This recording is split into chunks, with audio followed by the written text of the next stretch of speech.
Osubra asmara manini hamzama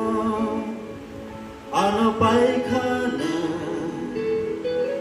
nithei baiklaye hone kundo loan kaina Osubra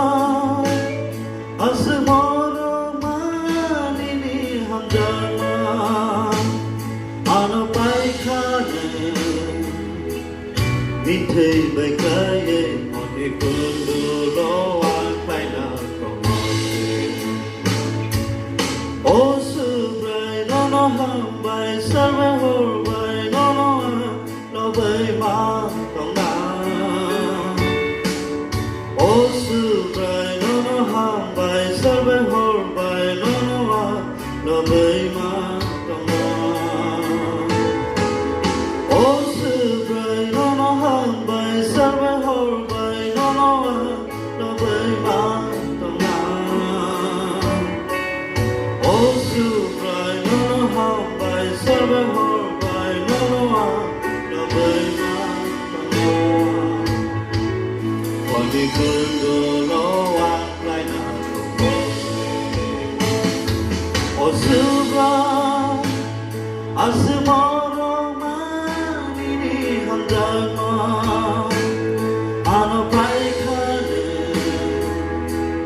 nithei baiklaye hone kundo lo ang lai na Osubrai asmara manini hamzama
Osubrai paradiano